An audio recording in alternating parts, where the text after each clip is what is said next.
बिन माँ के बच्चों का कोई नहीं होता। रजनी एक हाउसवाइफ थी, मगर पिछले कुछ महीनों से उसकी मनोस्थिति ठीक नहीं थी। वह डिप्रेस्ड थी। इलाज चल रहा था। उसके पति रजत बैंक में कैशियर थे। घर की स्थिति बहुत अच्छी थी।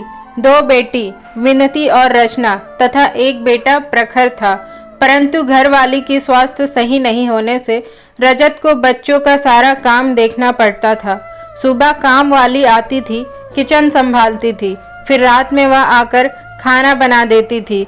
इसके बावजूद रजत को बाकी का सारा काम देखना पड़ता था। बच्चों को स्कूल भेजने के समय उसे ही लंच बनाना पड़ता था। उसके बाद वह रजनी को फ्रेश होने में मदद करता, फिर तैयार होकर जैसे तैसे बैंक जाता। बैंक वॉकिंग डिस्टेंस पर था। रजनी अस्वस्थ है यह सुनकर बीच बीच में कभी रजत की माँ कभी उसकी बहन आ जाती थी। आज रजत की बहन संगीता आने वाली थी।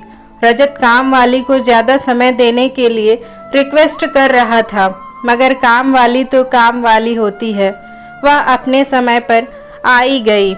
बहन आ रही है यह सोचकर रजत कुछ बाहर से मंगाकर किचन में रख दिया। संगीता आई, रजनी का हाल चाल पूछ किचन में घुस गई। किचन काफ़ी अस्त व्यस्त था। वह अपने हिसाब से किचन को व्यवस्थित करते हुए विनती से बोली, क्यों विनती, मम्मी की तबीयत खराब है तो छोटा मोटा काम तुम क्यों नहीं करती हो? विनती बुआ की बात सुनकर सहम गई। संगीता मार्केट से मंगाए गए नाश्ते को प्लेट में रख विनती से सबको सर्व करने के लिए बोली। 10 वर्षीय विनती सबको नाश्ता दे रही थी। छोटी विनती को काम करते देख रजनी बोली, रजत कैसे इतनी छोटी बच्ची से काम करा रहे हो? रजत कुछ समझाता कि संगीता बोली, भाभी अभी आप हो तो आपको अखर रहा है, आप नहीं रहोगी तो आपके बच्चों को तो इसी तरह काम करना पड़ेगा। बिन माँ के बच्चों का कोई नहीं होता। मैं क्यों नहीं रहूँगी? रजनी ने पूछा। जब तुम स्वस्थ नहीं हो रही हो तो क्या कहें? संगीता बोली, मैं तो दवा ले रही हूँ। रजनी बोली, हाँ दवा ले रही हो, मगर कुछ करती धरती नहीं हो। कुछ करोगी तभी तो जल्द स्वस्थ होगी। आपके बच्चों का भार कोई क्यों उठाएगा? आपको अपना और बच्चों का काम करना चाहिए।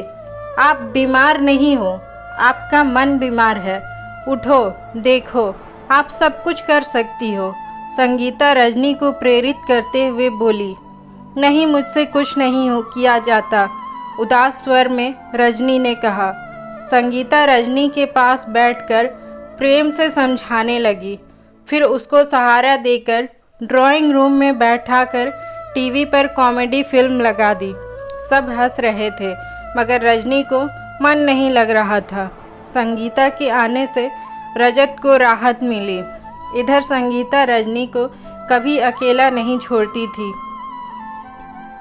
कभी किचन में कुर्सी लगाकर बैठाकर सूखा काम दे देती, भगवान की पूजा करने को कहती, घुमाने ले जाती। रजनी जब थक कर चूर हो जाती तो उसे सोने को छोड़ देती। शीघ्र ही रजनी के स्वास्थ्य में सुधार होने लगा।